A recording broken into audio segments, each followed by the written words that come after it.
for everybody to go live here, and then we'll get started. Sometimes you join these streams depending on the platform you're on at a different point. So I'm just waiting for all of the different systems to connect. So just waiting for that to come on live for everybody.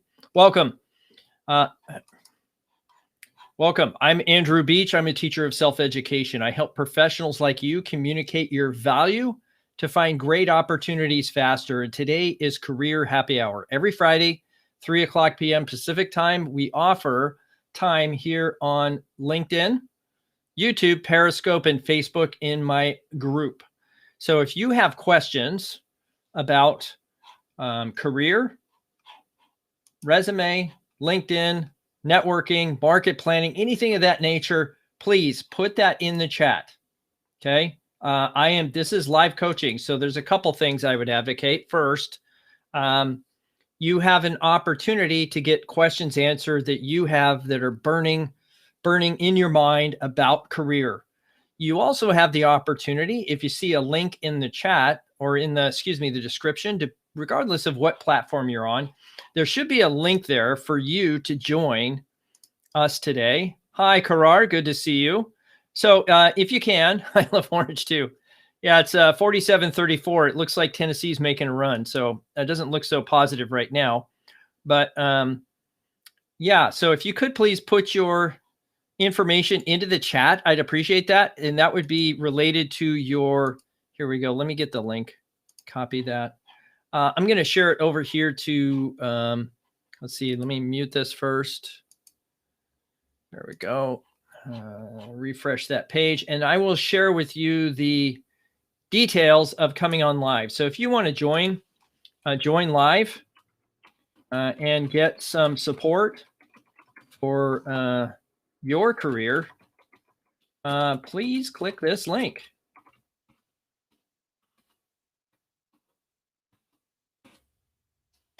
Okay, so that's in the chat. Let me put it over here on, let's see, YouTube, Periscope, and the like. Thank you for your patience. Welcome, everybody. Again, many of you have been here before, okay? So you know the deal. You know the drill. We put our LinkedIn profile in the chat because we're supporting each other in a process. Many of us are at various stages, different lengths, different levels in organizations. All of us have something valuable to add and to offer, and that is a willing ear for you to have a conversation, perhaps do some networking when that's something you may not have done before or even well in the past. So if that's you, go ahead and put your questions in the chat. Put your LinkedIn profile in the chat, regardless of what platform you're joining from. I think the idea here is to transfer, let people know that you're open to networking, that you're open to outreach, that you will connect. So back in the day, it's funny I even mentioned that, but back in the day, there was something when LinkedIn first got established, it called Lions, Lion. And Lions were LinkedIn open networkers.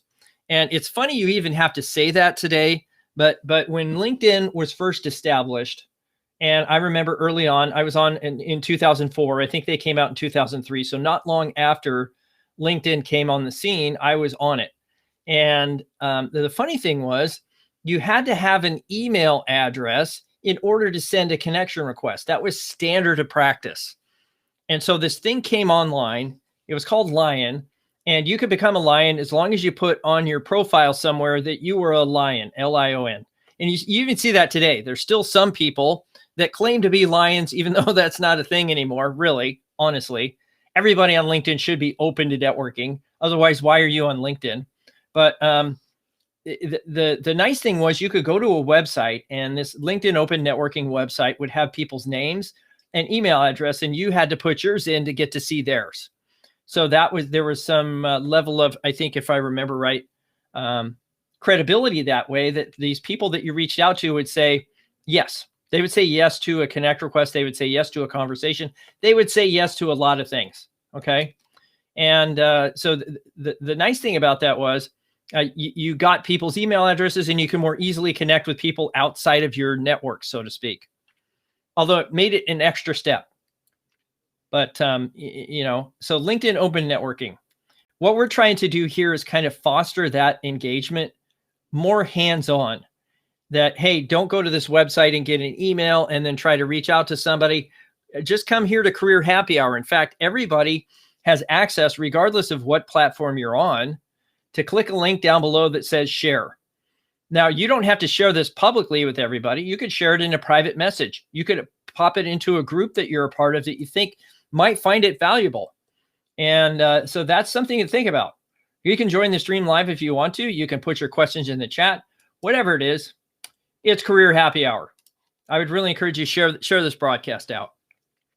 So I found it interesting that someone shared with me today an article about the long-term unemployed and the challenges that the long-term unemployed face and how they can overcome said long-term unemployment through some sort of process. And I found it really interesting information. And the challenge that I have with a lot of folks, and if you fall into that category of long-term unemployed, I mean, I can say I've been there.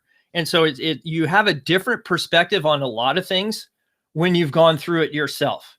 Now, that's much different than somebody who comes to the topic from a position of university researcher. Not that I'm saying that's invalid. I'm just suggesting there's a lot more to be gained to having gone through a process like this yourself than to talk about it, philosophically or through research. So anyway, that's just something I was thinking about in terms of that particular article. And there was a lot to take away from that, but it's not anything, honestly, when I read the article, it's not anything I didn't already know. It's just something that made me realize that as a coach, I need to continually check, gauge, take the temperature of anyone that I'm coaching to see if they're okay. And I think that's something you can take into your networking as well. With as many people as been transitioned between the Great Depression, the Great Recession, 2008-ish, and the aftermath of that, and this pandemic, I would be shocked. I would be shocked that everybody that you run into hasn't been impacted, either personally, through a spouse, through somebody they know, by these events, and that they have a certain amount of empathy, compassion, understanding about what you're going through. And for me, it's as a coach and someone trying to counsel job seekers, it's really recognizing that your feelings are not things that should be diminished. Your feelings are valid. Now, that doesn't mean you should stick to those feelings or wallow in your situation. You shouldn't. You should take proactive, positive steps to deal with your situation. That's why I'm here. Actually, that is precisely why I am here and why almost everybody is here today as part of this process. Okay, is that we're all here to support each other, to serve as surrogates. I mean, I guess you would call it a surrogate group or something of that nature, but we're surrogates. And so if you have any questions, please put those in the chat. I am happy to answer. In fact, I think it was Terry. I think it was Terry shared that article. I don't have it right at my disposal here, but it was by the Harvard Business Review, and it was done by a distinguished professor, a PhD from Berkeley, who also has a JD, I think, from Harvard or something. Anyway, and not to diminish his credentials, I'm sure he's well credentialed. I would just caution anyone. We need to. Part of this process is standing guard at the gateway of your mind and not allowing things in that are going to make it go deeper, if you know what I mean. Make it go darker. And if we listen to the purveyors of doom, then we can't we can't but take responsibility for our own feelings when we go that direction, because that's all we're hearing. And we have to seek out inputs that are better for us and better for our social well-being. And that's why this group exists. This group exists to provide an alternative to the rejection, to provide an alternative to thinking that you doubt your skills, to an alternative to believing that there's no opportunities for someone like you when there is every day of the week. I see candidates getting hired all the time. Now I don't say that to diminish what you're feeling or to make you feel bad. What I'm suggesting is that if you engage in activities, you will see results. Now, those results may not be you batting 1,000. I can assure you that is probably not, how would you call it? It's not a reasonable expectation to bat 1,000. What's a reasonable expectation? Well, I should get an interview. An interview should offer me an opportunity to showcase my skills. So I don't know if any of you are dealing with these kind of things or if you have any feelings about these kind of things, but I'd certainly like to hear from you. So if you could put any questions that you have in the chat about what you're facing, where you need support, and what challenges you're wrestling with, I would like to hear it. And I'd certainly also perhaps like to hear Terry's perspective on this topic and what he believes is happening. Because I don't believe that the article that he shared certainly had some insights, and it was a gentle and effective reminder on what I should keep my eyes open for with my coaching clients, and that everybody's feelings are valid. Absolutely. I'm not diminishing that at all. And if you want to have a place to share that information, this is one of those places. If you want to say you're facing something challenging, then fine. We can serve as a resource to help you with that process. Okay. So that was the topic today. So the one thing I thought was interesting in that article, and let me dig it up. Let me see if I can find it. I'm sure Terry could probably share it faster than me. But one of the things I found very interesting in that article is, let me see here. Oh, that was interesting. Looks like LinkedIn just closed on me. Can everybody hear me? Let me know if you can hear the audio. Is it coming through for y'all? Maybe not. Have I got too much bandwidth going? Did you lose my connection?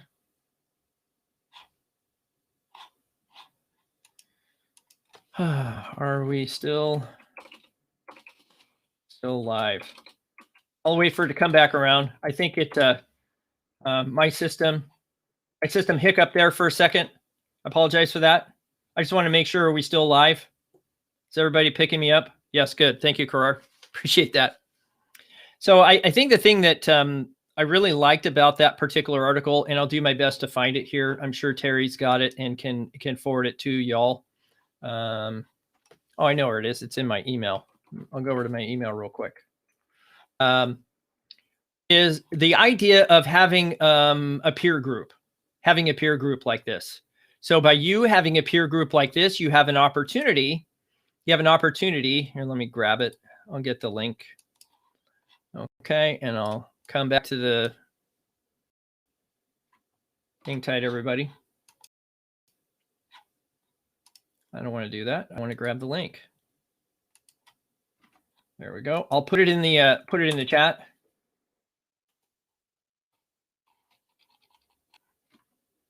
Okay, I might have to. There we go. Excellent.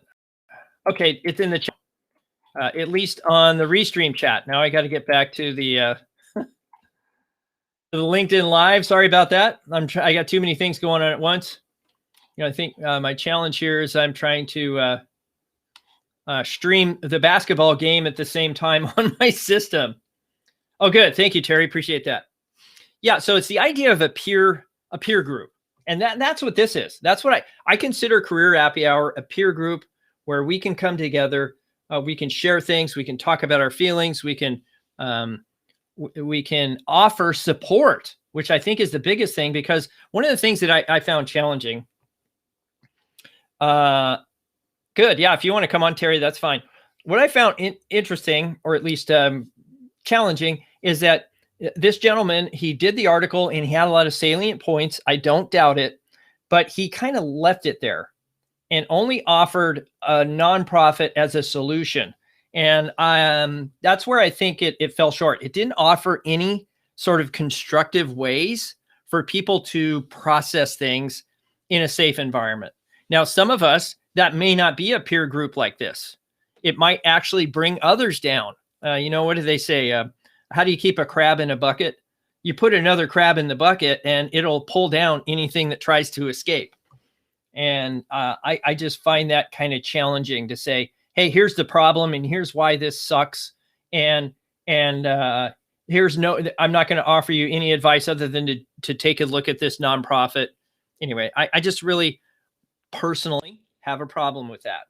So, but I didn't read into it any more than that. They lost me at hello, if you know what I mean. But good. Well, looks like Terry's here. Let me get rid of let me make sure I got this set up right. 55 to 40, just so you know. Get rid of that. Terry, wow, you're dressed really nice. I figured you'd be wearing the I figured you'd be wearing the orange and black. It is well, in a different time right now. First time in forever. Probably the last. I was actually in school there, I think, the last time they got into the tournament. But anyway. Yeah, no, I remember that quite well. The Steve Johnson and everybody from Portland on the team. Yep. Those were great teams. And yes, I am better dressed than usual today, only because I had an interview earlier today, and I just haven't changed clothes yet. And you moved to the next phase? Well, we'll find out in a couple days. Oh, you didn't close them? Well, I thought I did, but it was Amazon, so they were a little cagey. Yeah, I gotcha. So well, good. So you felt it went well? I felt it went well. Yeah. I did my homework as far as the 14 principles and, writing stories about, things that have occurred in my career and so forth. And the interesting thing was that the first question that she asked me took me to a different set of experiences than what I'd been pondering. Took me to some stuff that was earlier in my career. And it was one of those moments where you start to talk about it and you go, wait a second, well, then there was this, and then there was this, and then there was this. And pretty soon there's this whole story that would fit right into the question that I hadn't even really considered. But, you sort of start pulling the deep data banks out, and all of a sudden, pow, there it was. Yeah. So that was kind of cool. Excellent. Well, that's probably a signal of your preparation. You've been through enough interviews to know your stories, right? You probably had those down and you prepared on the leadership principles. So you're prepared for that. Yeah. And what that allows you to do, Terry, is it allows you to listen. Right. And sometimes what we don't do is we're so worried about what we're going to say, we don't listen to what they're asking. And so I think that's a signal of your preparation. So congratulations. Thank you. Yeah. My suspicion is Amazon is an agile organization. And if they want to move forward, it's going to be fast. So, well, the indication was that anywhere from 2 to 5 days, I would have, feedback, and that the next round after that would occur within a matter of a couple of days once they notify me. So yeah. So was that initial screen, or was that loop interview you just had? That was a live interview. Was it a loop though? No, not in the loop yet. Okay. But that's next. That's next. Yeah. Well, good. Yeah. You should have no problem. No problem. You bet. You'd be perfect for any employer that I could imagine. I don't know. There's a few I can imagine that I wouldn't be, but we probably won't go there. Yeah. Well, so Terry, tell me what prompted you to share that article with me? I thought it was really interesting. I tend to agree with you on certain aspects of it. I don't know enough about his background. For all I know, he could have been homeless and drifting and drug addicted, and then all of a sudden turned his life around and got into Stanford and Harvard, and who knows? That's probably a little bit of a stretch, but who knows? Yeah, a rags to riches story. Is that what you're saying? Could be. I wouldn't just leap into the, he's an academic, so he must have had a great ride all the way through and is in really great shape now and so forth. I actually, what I started to say in the email that I didn't say on LinkedIn either, I don't think, is that there are elements of his methodology that I've quibbled with, right? There was certain ways that he set up his study that, were pretty anecdotal, to say the least. Yeah. But and he only had 120 observations. If that, it seemed to me to be qualitative research, not quantified in any way, right? Correct. Yeah. There's no there's no, workforce trend analysis that you can take away from it. But I thought it was interesting from the standpoint, particularly when he got talking about networking, because that's obviously a topic we spend a lot of time on. And his philosophy around networking, was really interesting because of some of the nuances that he brought out about how, some of his subjects feel about the process of networking, right? And it was interesting because I've, having gone through a lot of it, as I could relate to a number of the different feelings and anecdotes that people were providing, right? And so, to me, it was kind of an emotional touch point, just because, I've been there, I know how you feel, type of thing. And so, I guess more than anything else, I thought, it was a good article from the standpoint of touching some bases that, sometimes maybe don't get touched as much, and we do and I still am a huge fan and a big supporter of the concept of networking. That certainly hasn't changed. But it was just an interesting angle to take on, how some people react to it. You've talked, for example, about people feeling uncomfortable about networking and feeling uncomfortable about asking for, some support and so forth. And, I think there's a lot of research out there and a lot of conversation about the fact that, networking is more about being strong and being willing to admit that I can't do it all myself than it is about, going to somebody that with your hat in your hand. So that's that's kind of the thing I took away from it, is that, there's a lot of people that are there are people, let's not say a lot of people, but there are people who are feeling that way. And it was great to see it codified a bit in the HBR. Yes. Well, so he talked a little bit about the hidden costs of networking, and that is, he talked about self-confidence, shame, and self-doubt. Yes. And it's not uncommon that people have those feelings because they're approaching networking for the first time and it's unfamiliar. That's the same feeling you're going to have when you do anything new, is lack of self-confidence, right? That, I don't have the experience, or I have never done this before. Yeah. Well, and for that matter, it's the same feeling you're going to feel the first day of your new job. Oh, sure. Yeah. There's a learning curve involved. Anytime there's a learning curve involved, right? Right. And then the other thing he said here was shame. I was like, well, I don't know if people feel shame. They may feel uncomfortable, and they construe that as shame. So I'm not sure, right? So often the shame comes when you approach this from a position of self-interest. And so it's more shameful if I approach somebody in networking and I say, hey, I need your help. I want a job. Can you help me get a job?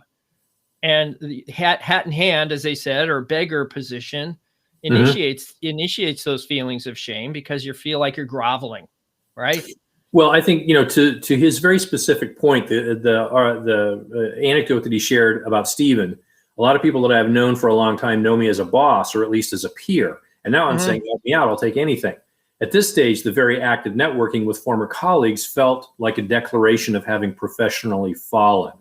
And I think that's the important nuance of that shame element, is that, we have a culture, let's just hit it on the head. We have a culture of, continuous improvement and, continuous forward momentum and, upward trajectory and upward mobility and all that jazz. And, when you get shaken out through no fault of your own, we don't have a mechanism as a society to emotionally support that feeling of suddenly being jarred out of that perpetual forward momentum. And so Stephen, as an example, is feeling that energy, that, geez, somehow, even though it's not my fault, even though it happened to, 1,200 of my fellow colleagues at my previous company, there's still that sense that somehow I have fallen from grace professionally. Right. I think that's what he's poking at. Right. And that's a valid feeling. And he's attempting to explain something. Yes. Right. He's attempting to explain why people are not helping him, because they think he's damaged goods, or they think he's this, right? So that's a perception. Right. And that's certainly something you can manage. It's something, so we talk about this a lot here, Terry. We talk about mindset and the strength of mindset when it comes to resilience and what it takes to get back in the game, and what it takes to network with people, and how we approach it makes a huge difference. We can't just say, hey, help me out, I'll take anything. Right. Well, if that's the case, I can walk you down the street to Home Depot, Lowe's. I can, yeah. I mean, really, is that what you're saying? Yeah. And as a leader, are you going to come to a subordinate of yours or a peer of yours and say, help me out? What can you do for me? I mean, that approach in itself, just the way that's positioned, how do you think people are going to respond? Oh, of course. It's not a positive at all. Right. Yeah. And so, and then self-doubt. I mean, here's the thing, Terry, who doesn't struggle with self-doubt? Right. Everybody does. Yeah. I mean, you probably even doubted yourself that, oh my gosh, do I have what it takes to get into Amazon? I know you do. And you probably think you do. And really, does it have to be 100%? No, probably not. But there's still that doubt, right? Sure. Did I give it all I could? Or, did I say something wrong? Or there's the Monday morning quarterbacking and all that. Sure. The second guessing. But it says here, what kind of self-worth and self-esteem do I have? That's an interesting rhythm unto itself, right? Because again, back to my social consciousness here for the moment. We live in a society where we identify, many of us do, with our roles, with our jobs, with our occupations, and with our professions and so forth. And so, what that deeper question of self-worth and self-esteem has to do with is, a societally encouraged connection that's emotional, right? To your job and to your work and to your role and so forth, that oftentimes usurps personal, emotional, concepts of self-worth and self-esteem. We have a hard time separating ourselves, as people from our work, right? I mean, I'm very guilty of that. I've gone through a lot of self-doubt, more than I care to, even talk about. But the point is making that very clear distinction, right?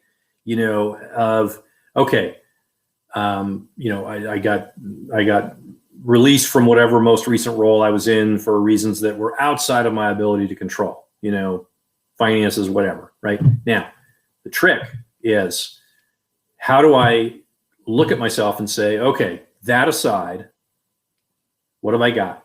I've got a good home. I've got a family. I've got a wife that loves me. I've got a new grandchild, right? I can go down a long list of things that I can be extremely grateful for and thankful for. And as a culture, I think we need to do a better job of that, which is kind of the point that he makes with his nonprofit organization. The idea behind that organization is to help people understand self-worth and self-value outside of the context of just being a contributor to the economic system. That's, I think, and that's the, kind of the value of this is, his study is certainly methodologically questionable, let's say, but the pattern is, we have to find the goodness in each of us that will allow us, to kind of bust out of that self-doubt mentality, right? Out of that beggar mentality. So I think, that's kind of what I take away from it. I thought the networking stuff was really interesting.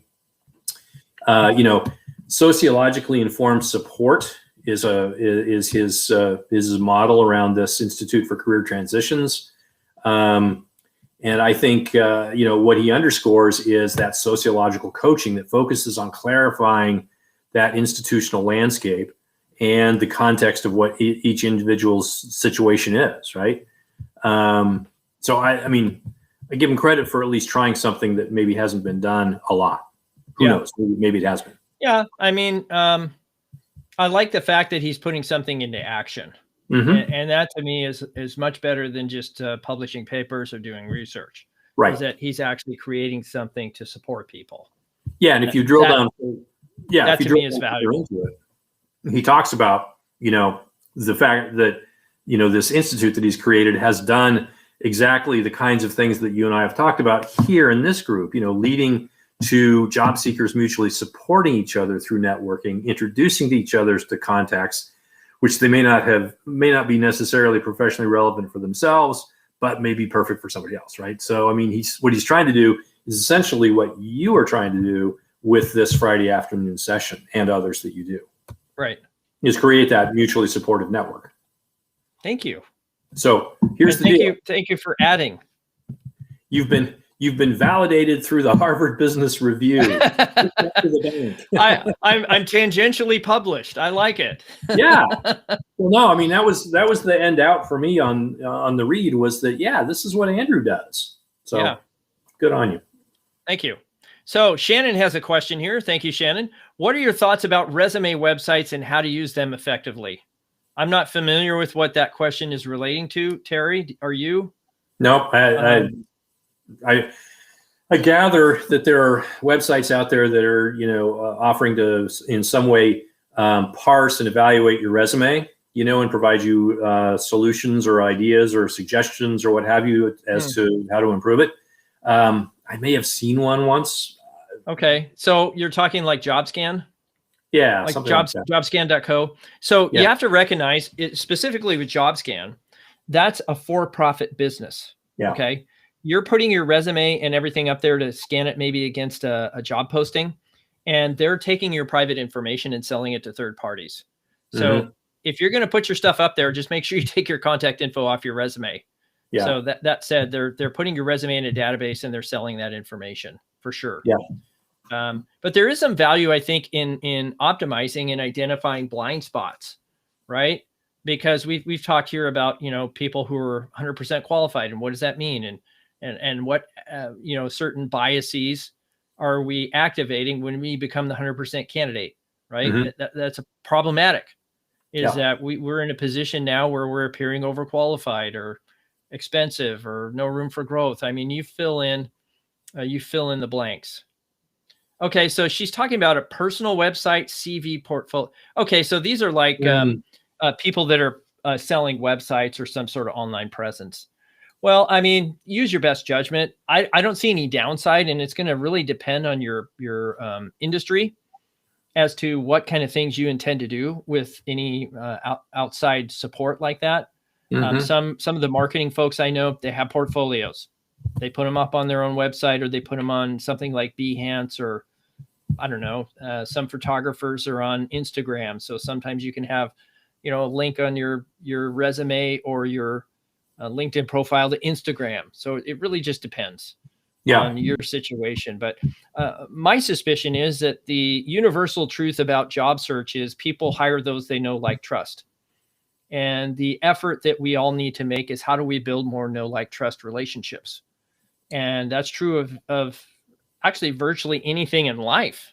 If you were trying to find a spouse, not that this is a dating session every Friday, but guess what that's about? That's about know, like, trust. And if someone doesn't know or like or trust you, they are not going to marry you.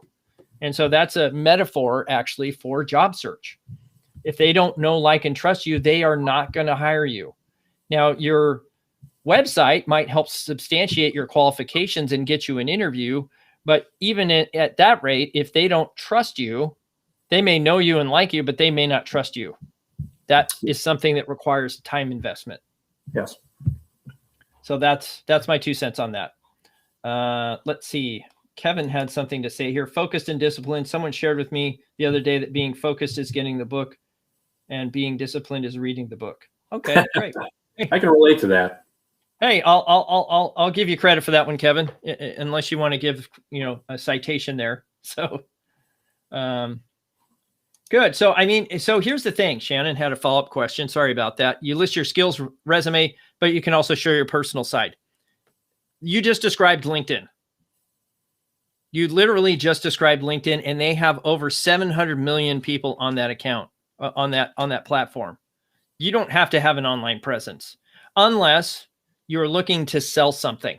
So if you were looking to hang out your shingle and you wanted to have a place for people to buy your product or service, then yes, you'd want to have a presence of your own.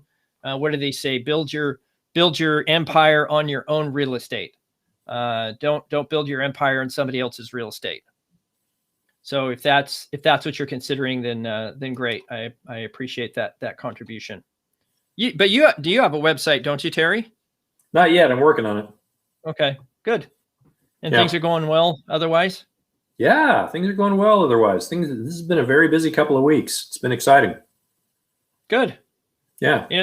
I'm not seeing any other questions here. Maybe we could get someone else to come on live. You're welcome to put your questions in the chat or click the link in the description to come on live. It's super easy to do that. If you have any additional questions, Terry and I are here to answer, unless you want to bow out, Terry, and I'll take you out of the stream. And 66-54. That's all I can say. And so, I'm sorry, I missed the early. So it's Tennessee and Oregon State? Yeah. 66, Oregon State, Tennessee 54. Go OSU. Let's see, minute 28 to play. Ooh, 10-point game. Hey.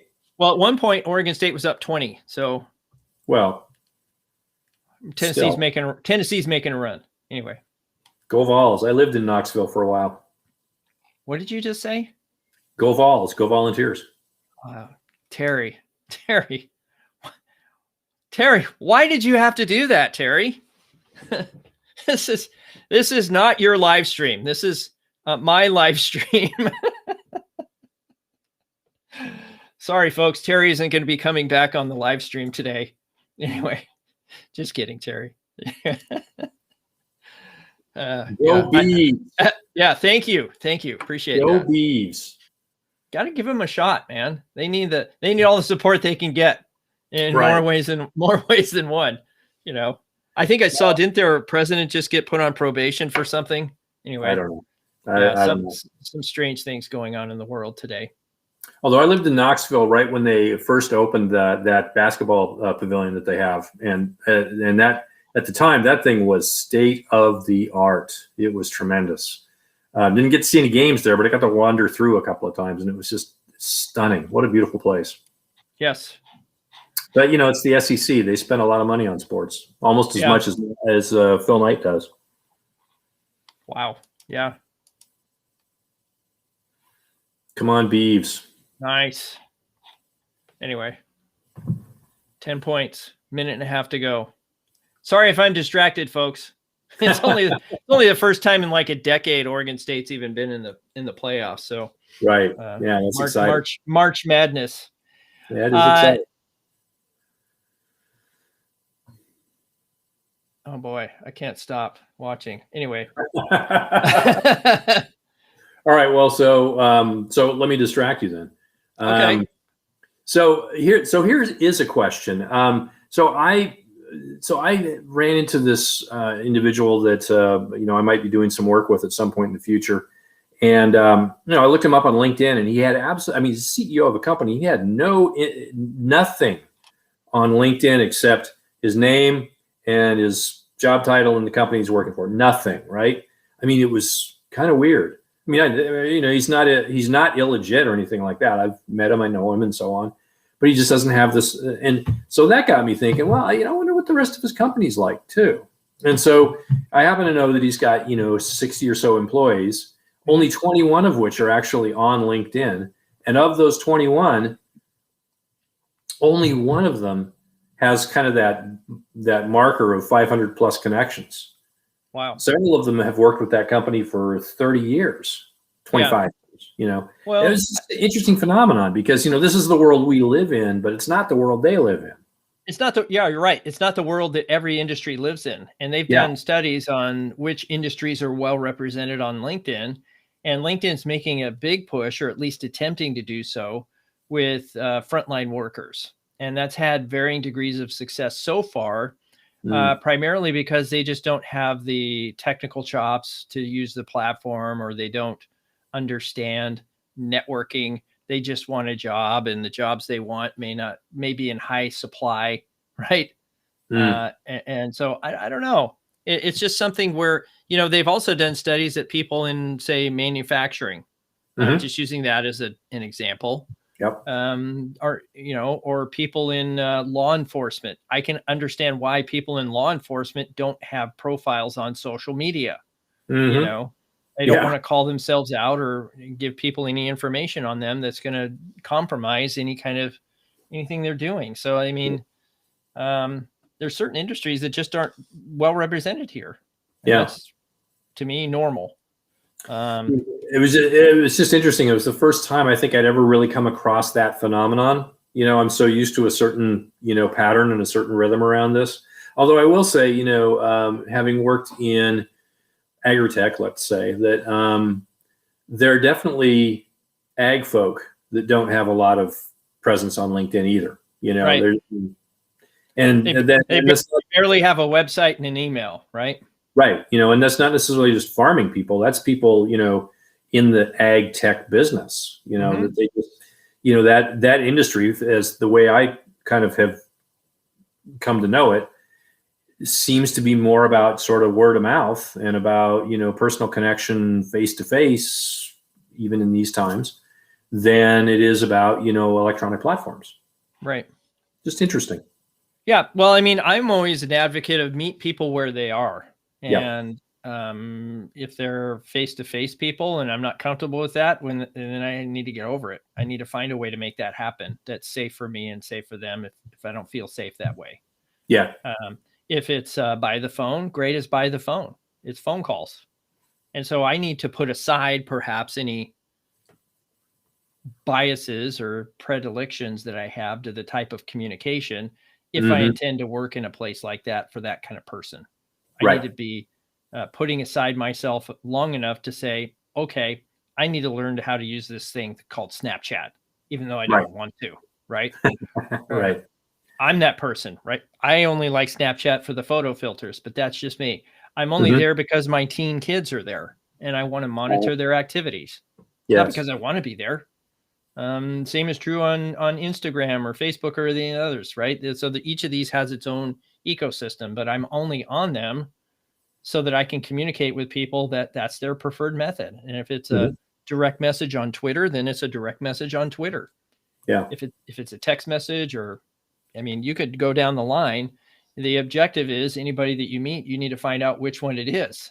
Right. And for your guy who's not on LinkedIn all that much, it sounds like, hey, maybe he's an in-person guy. Maybe he's a phone call guy. Maybe he's not somebody that I'm interacting with on social channels that way. Yeah. I don't know. I don't either. I mean, I don't know him well enough to be able to gauge that, but this was kind of an interesting indication of, what his predisposition might be. I'm curious about, the folks here. Oh, so we got a message from Craig. A long message. Holy cow. Let me read this. Let me take it all in.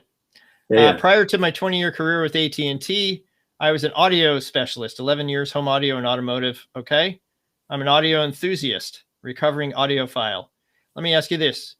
Craig, do you have tinnitus? Anyway, I do. How do you? Badly. Oh, wow.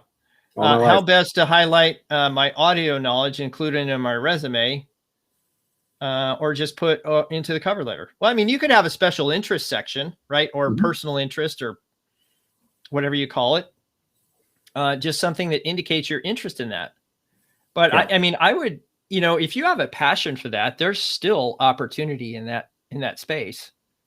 The problem is, what I've seen at least, is the offshoring of a lot of production of audio gear has made it so inexpensive. Looks like they won, Terry, 70-56. Awesome. They're running out the clock. So 14-point win. That's decent. Yeah. Well, to me, come out that strong is pretty impressive, especially against a great team like Tennessee. But I guess the bigger question for you, Craig, is why? Why would you want to put that on your resume? And some of this is, and we've talked about it many times, Terry, even with Craig, is that all of us have lots of capabilities. Yes. But many of us haven't taken the time to determine our preferences. And often when it boils down, people say, well, my preference is to have a job. And now I'm back to where we were earlier. Great. I can walk you down the street. We can get you a job with an orange apron, because I like orange, a blue apron, a green apron. I don't care. You could be a greeter at Walmart. I can go get you a job in 15 minutes. I'll just walk you down the street.